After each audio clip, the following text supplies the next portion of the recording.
Getting the facts right. This is WCTI News Channel 12, Weekend Edition.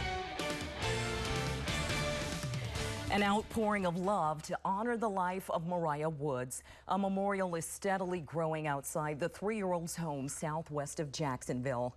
A police dive team yesterday found the body of the little girl who captured the hearts of eastern North Carolina and beyond. Her mother reported her missing last Monday. And tomorrow, Earl Kimrey makes his first court appearance related to Mariah's death. Kimrey is the boyfriend of Mariah's mother. He's charged with obstruction of justice and concealing a death. An autopsy is being performed to definitively ID the girl, and the investigation into her death is far from over. News Channel 12's Nicole Griffin is live in Jacksonville with what we can expect to see next. Val, I'm here outside the Onslow County Detention Center where Earl Kimrey, the boyfriend of Mariah's mother, sits behind bars. Now, tomorrow he will face a judge for the first time where he will be read his charges. The arrest warrants show Earl Kimrey is charged with not reporting Mariah's death and hiding her body. The warrants filed before divers found Mariah's body in Pender County last night. In a News Channel 12 special report, former District Attorney David McFadden explains what's likely happening next. Once the autopsy is completed, which I suspect will probably happen within the next 24 to 48 hours, Ernie Lee, the district attorney there in Onslow County, will evaluate that evidence, meet with the investigators, and determine the appropriate charge. So I would certainly expect that these charges will be upgraded and upgraded fairly soon. We could also get more court documents tomorrow, which could help explain how dressers stolen from a home near Mariah's home fit into this case. Onslow County District Attorney Ernie Lee says he hopes to have the results of that autopsy back as soon as tomorrow. Reporting live in Jacksonville, Nicole Griffin for News Channel 12. All right, Nicole, and now let's take a look at the timeline of events in the search for Mariah. On Monday, Mariah's mother, Christy, reported her missing at about 6:45 in the morning.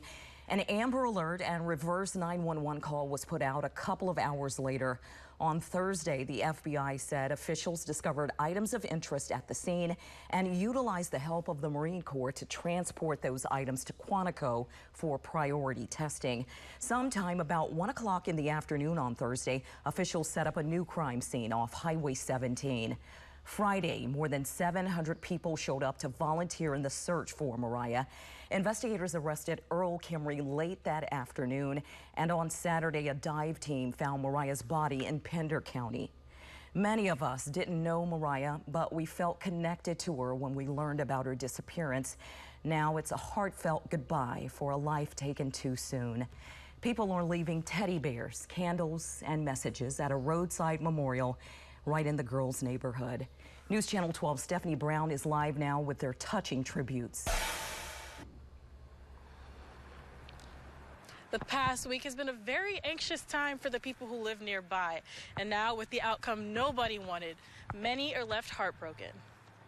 And since the news broke out that the FBI found what they believe to be the body of 3-year-old Mariah Woods, nearby residents have been stopping by her makeshift memorial to pay their respects.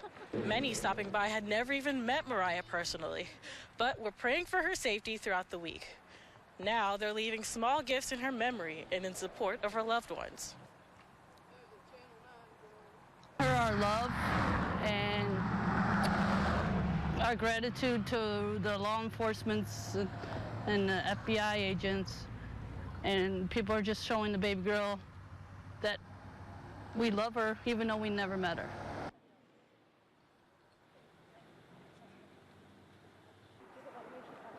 Now community members are hoping for justice for the angel they never met, and you'll hear more coming up from them on later shows. Reporting live in Jacksonville, Stephanie Brown for News Channel 12.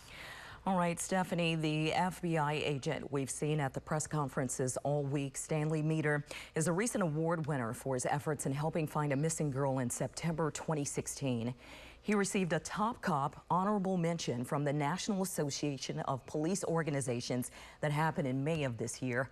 During the search for Mariah this week, Meter said several times his top priority was finding the 3-year-old and bringing her home. Investigators did just that. However, it's not the ending any of us were hoping for. You can watch live coverage of Earl Kimrey's first court appearance right here on News Channel 12 beginning at 5 tomorrow morning. We will also bring you a Facebook Live report on our WCTI 12 Facebook page as soon as that hearing is over. And we'll send out reports all day on our WCTI 12 mobile app and our website, WCTI12.com.